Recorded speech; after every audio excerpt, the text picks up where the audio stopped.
Hello everyone, this is Dr. Neelam Avtar Singh, homeopathy consultant. आज हम बात करेंगे एक मेडिसिन की। ये वो मेडिसिन है जो आपने पता नहीं कितनी बार इस्तेमाल की होगी। ये एक प्लांट मेडिसिन है, पॉइजन हेमलॉक। आपको पता है पॉइजन हेमलॉक क्या है? प्लेटो ने अपनी ग्राफिक डिस्क्रिप्शन में इसके बारे में लिखा है कि जब सोक्रेट्स को डेथ दी गई तो उनको पॉइजन हेमलॉक पिलाया गया। और इसमें होता क्या है कि पैरालिसिस होता है, जो नीचे से शुरू होता होता ऊपर आता आता यहां पर चेस्ट में रेस्पिरेशन खत्म हो जाता है और अल्टीमेटली डेथ हो जाती है। तो जो सोक्रेट्स की डेथ हुई थी वो पॉइजन हेमलॉक से हुई थी। इसका एक्चुअल नेम है कोनियम मैकुलेटम। तो हम आज कोनियम की ही बात करेंगे। इसको हम दो पार्ट्स में करेंगे। आज हम करेंगे पार्ट 1। सबसे पहले बात करेंगे कि इसको हम किन लोगों में यूज कर सकते हैं। वैसे तो होम्योपैथी में ऐसा कुछ नहीं होता कि ये मेडिसिन फलाने को दे सकते हैं, दूसरे को नहीं दे सकते, लेकिन बहुत सारी ऐसी मेडिसिन है जो पर्टिकुलरली एक एज ग्रुप के लिए, एक तरह के लोगों के लिए होती है। सो ये जो मेडिसिन है ये old man, old maids, old bachelors and strong persons of sedentary habits, जो बैठ के काम करते हैं, जो बूढ़े लोग, बुजुर्ग लोग, उनकी जो वेमेन है उनके क्लाइमेट्रिक पीरियड में जब उनके पीरियड स्टॉप हो जाते हैं उसके बाद जो कंडीशन होती है तो वहां पे ये मेडिसिन यूज होती है। Debility of old people, complaints caused by blow और फॉल, गिर जाने से, चोट लगने से, अक्सर बूढ़े बुजुर्ग लोग ऐसे गिर जाते हैं, उस वजह से जो कंडीशंस होती हैं वहां पे ये मेडिसिन इस्तेमाल की जाती है। और ये उस स्टेज में होते हैं जहां पे बिल्कुल भी काम करने की कोई इच्छा नहीं होती, नो इंक्लिनेशन फॉर बिजनेस और study, and they become indolent and they take no interest in anything. किसी चीज में इन लोगों का कोई इंटरेस्ट नहीं होता। ये इस तरह के लोग होते हैं। कोनियम में ओल्ड पीपल की बहुत सारी कंडीशंस हैं, जैसे absent minded old age in, confusion of mind in old age, dullness, मतलब कुछ समझ नहीं लगता, डलनेस है, कंफ्यूजन है इन ओल्ड एज, जो हम जनरल देखते हैं इस उम्र में लोगों को। Memory weak, forgetfulness in old people, insanity in old people, slowness in old people. So ये सब कंडीशंस हम बुजुर्गों में देखते हैं जब उनकी एज 70-80 साल हो जाती है।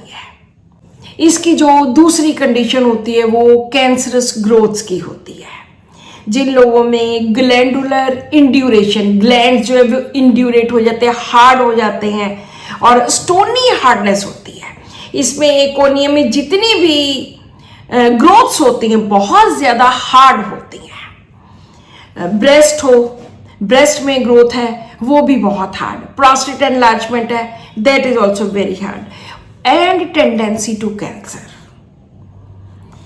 इंजरी हो, ब्लो हो, फॉल हो, ब्रूजेस हो गए, कुछ चोट लग गई, उस वजह से अगर स्वेलिंग्स होती हैं और वो भी कैंसर की तरफ इनकी टेंडेंसी होती है। कोनियम में सेक्स के साथ रिलेटेड बहुत सारे रूब्रिक्स हैं। दो तरह की स्टेजेस आती हैं। एक में कॉन्टिनेंस, बिल्कुल संयम, एब्स्टिनेंस। दूसरे में एक्सेसिव सेक्सुअल इंडल्जेंस। दोनों तरह की कंडीशंस में जहां पे संयम रखा है प्रोलॉन्ग्ड, बड़े लंबे समय से, वहां पर, और जहां पे सेक्सुअल एक्सेसेस हैं वहां पे ये मेडिसिन दोनों कंडीशंस में यूज होती है, जैसे सुप्रेस्ड सेक्सुअल डिजायर और excessive indulgence in sex, elements from celibacy, continence, ailments from sexual excesses, hypochondriasis from sexual excesses, from continence। मतलब कि दोनों, एक में बहुत ज्यादा सेक्स में इंडल्ज हो जाना, दूसरे में बिल्कुल भी नहीं इसमें इंडल्ज होना। हिस्टीरिया, उसमें भी सुप्रेस्ड सेक्सुअल डिजायर, के सेक्सुअल डिजायर है उसको दबाया गया है, उस वजह से हिस्टीरिया होता है, या एक्सेसिव सेक्सुअल डिजायर, और कॉइशन एमिलेट। सो इस तरह बहुत सारे ऐसे रूब्रिक्स हैं जो सेक्स के साथ रिलेटेड है। इसका जो अगला रूब्रिक आता है वो वर्टिगो के साथ रिलेटेड है। चक्कर आने, वर्टिगो होना कब होता है? लाइंग डाउन इन बेड, जब बेड में लेटता है, थोड़ा सा टर्न किया सिर को, फिर चक्कर, सिर को मूव किया तो चक्कर, हल्का सा मूव किया तो चक्कर, और इवन आईज को मूव किया तो भी चक्कर। इतना ज्यादा इसमें वर्टिगो की कंडीशन है, और इसको चक्करों से बचने के लिए अपने सिर को बिल्कुल सीधा रखना पड़ता है कि हिलना नहीं है। थोड़ा सा भी हिले इधर को तो चक्कर आने लग जाते हैं। और बेड में लेटने से, बेड में टर्न करने से, लेटने से, इस तरह से भी इसमें वर्टिगो बहुत ज्यादा है। अब हम बात करते हैं इसके एलिमेंट्स की कि कहाँ से स्टार्ट होती है। जैसे हमने अभी सेक्सुअल एक्सेसेस एंड सेलिबेसी की बात की है, तो इसकी प्रॉब्लम भी सेक्सुअल एक्साइटमेंट से स्टार्ट होती है, सेक्सुअल एक्सेसेस से होती है, सेलिबेसी से होती है, and mortification, love disappointment, reverse of Fortune. ये 3-4 जगह पे इस मेडिसिन में आता है कि उसकी किस्मत ही बदल गई, किस्मत ने ऐसा टर्न लिया कि नुकसान हो गया, रिवर्स हो गई, जो गुड लक था वो खत्म हो गया, रिवर्स ऑफ फॉर्चून हो गया, जो अच्छी वाली किस्मत थी वो चली गई, रिवर्स हो गई। अगर हम इस पेशेंट की एंजाइटी की बात करते हैं तो वो भी anxiety, prolonged continence and from सुप्रेस्ड sexual desire, उसी से होती है कि बहुत देर तक संयम रखा। और दूसरी anxiety future about and present about. Present about में बहुत कम मेडिसिन है, सिर्फ 4 मेडिसिन हैं, आर्निका, कैलकेरिया एसिटिकम, ये कोनियम एंड आयोडम। अदरवाइज फ्यूचर में तो 100 से ज्यादा मेडिसिन हैं, लेकिन ये लोगों को प्रेजेंट की चिंता ज्यादा रहती है। अगर हम इन लोगों के बिजनेस की बात करें, बिजनेस डिजायर, इसका दिल करता है कि कुछ करूं, बिजनेस एवर्शन, बिजनेस इनकैपेसिटी, दिल तो करता है करूं लेकिन वो कर नहीं सकता, फिर इसको एवर्शन की स्टेट हुई कि मैंने करना ही नहीं है। और inactivity, bad desire to remain in, दिल करता है कि बस बेड में लेटा रहूं, पड़ा रहूं। Math inability for mathematics. Business क्या है? पैसों की लेन देन, कामकाज, कुछ नोट करना है, तो इसमें मैथमेटिक्स इनएबिलिटी है। मेंटल एग्जर्शन एग्रीवेट, दिमाग का कोई काम होता है तो भी इसको एग्रीवेशन होती है। Mental exertion impossible. अब ये जो पैसों का हिसाब किताब है, बिजनेस है, उसमें कुछ लेना है, कुछ देना है, अगर वो मेंटल एग्जर्शन सह ही नहीं सकता, वो इम्पॉसिबल है, तो फिर इसलिए बिजनेस में ये इम्पॉसिबल इसके लिए होता है, इनकैपेसिटी होती है, and mental exertion aversion to also. अब हम बात करते हैं इस मेडिसिन की डिल्यूजन्स की। डिल्यूजन्स में इसको बहुत तरह तरह की शक्लें दिखती हैं, विजन्स के हैं, हियरिंग के हैं, पीपल के हैं, चोरों चक्कों के हैं, इस तरह के डिल्यूजन्स हैं।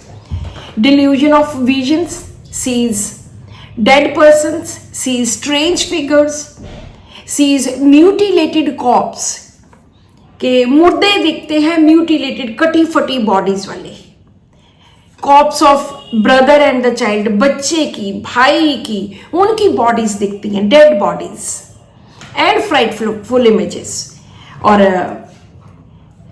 इसको लगता है कि delusion, people in front of him, he hears a person entering his room, उसको लगता है कि कोई अंदर आ रहा है, another person is in the room, इस कमरे में लगता है कोई है, परस्यूड बाय एनिमीज, के पीछा कर रहे हैं, उसके जितने भी दुश्मन है उसके पीछे हैं।